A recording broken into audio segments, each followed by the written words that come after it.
All right, we're here tonight with Marty Salmon and Tom Holland. We're going to talk to them about their new album, their new CD, and online release. Marty Salmon, Tom Holland, 190 Proof Blues.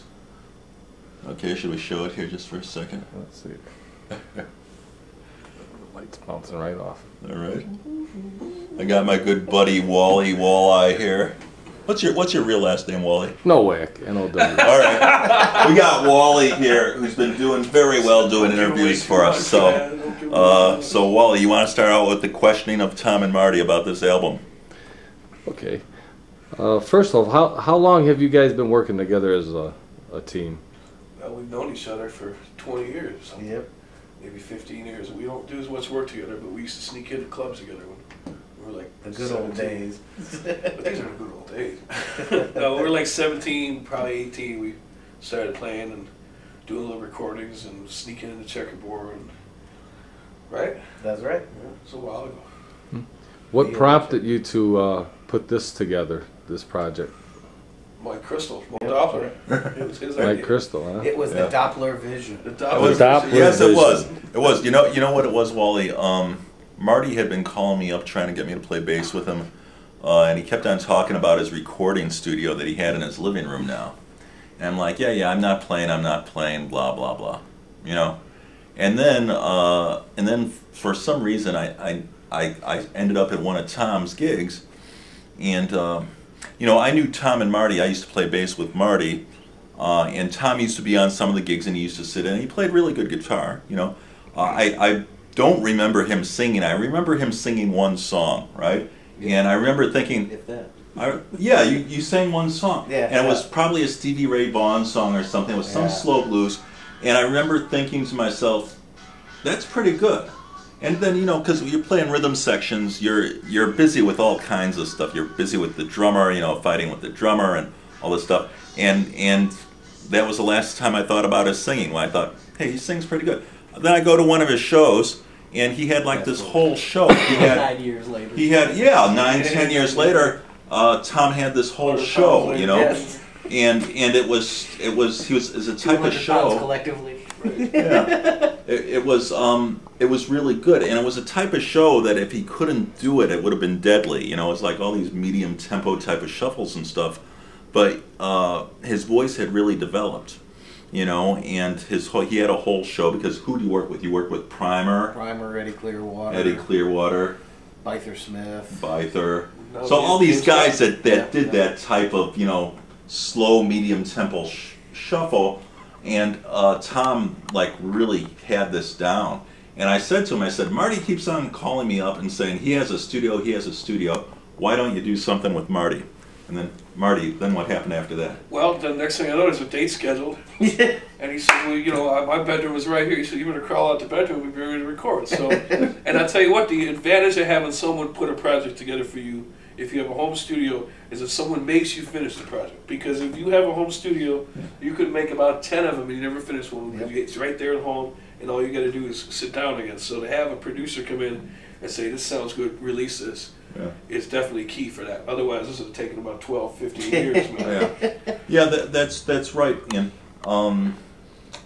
you know, I remember there was a point though. I talked to Marty about this project for a good 6 months, but then you guys were playing at the same festival out east somewhere, right? Yeah. We played in Nova Scotia.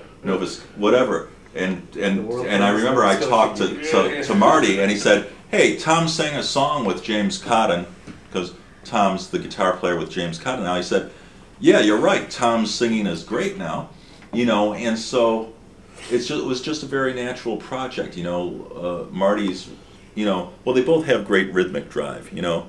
Like, I wasn't worried about having bass or drums, you know. And they both have really big repertoires, both really good entertainers, and it was just something that I saw right away. And once Marty heard Tom, you know, sort of fronting the show with James, he was up for it, you know. So Tom, tell us about playing with John Primer and stuff like that, because like I said, you have this medium tempo shuffle thing that goes, and it's really good, because like I was talking to Melissa over at Vino Tinto, and I was saying, you know, like Tom does this he does this and he can do it all night, and everyone and Marty has agreed that you can sit there and listen to it all night, and it doesn't wear you out or anything. So tell us about that, about sort of like your apprenticeship and playing with Byther and playing with these guys that did that type of show. Well, with Byther, it was more of a, you just play the line and that's it. Right, yeah. So, that was, but, working with John, when I joined John's band, he told me two things. He said, when you leave my band, you'll be able to play rhythm guitar and you'll be able to play slide. Yeah. And I walked out of there, and now they all call me Little John Primer.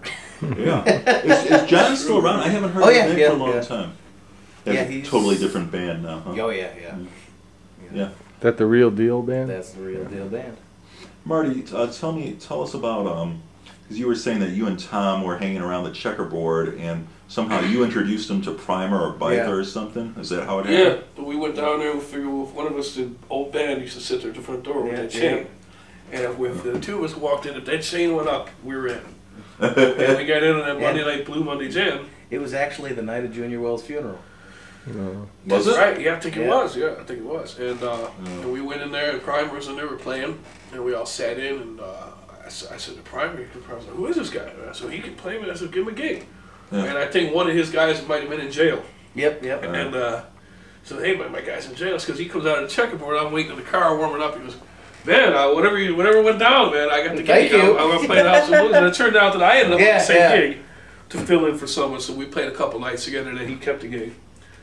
And I was playing with Phil Guy at the time, so. But that was fun. It was like to us, man, coming from the area out here to go to 43rd and King and play with these guys after Junior Wells, celebration. Yeah. So that was what, 97, 98, something like that. Yeah. Something like that. Because I remember when he passed.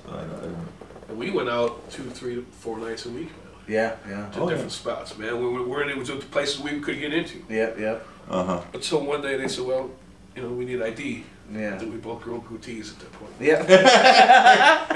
How do you guys get your beards the same? This is like a Beatles thing, right? The beards. I don't know. It must be something to do with the same liquor we drink or something. It's that wonderful Irish heritage. Right. Yeah. Hey. That's right. So Marty, tell us something about. I'm remembering when I used to play a lot of gigs with you on bass, and I think your first really sort of name type of gig was Phil. Yeah. I consider Phil sort of like, he was a solid name, It was Phil and LV. You started with Eddie. LV, Eddie C. Campbell was the first. Right. LV Banks. And then if you want to go through from there on, Smokey Smothers and Phil Guy. That's right. Mighty Joe Young, Otis Rush, and that led to getting the gig with Buddy Guy. Yeah, and you guys, by the time these two guys were 19, legal to get into the place. Right. By the time these guys were 19 or 20, they had played. They were seasoned, huh? Yeah, and like I said, their show was good, and both of their individual shows were very good, and by the time they were 19 or 20, it was really getting good, which is sort of surprised, why they weren't playing together all that time. I have no idea. But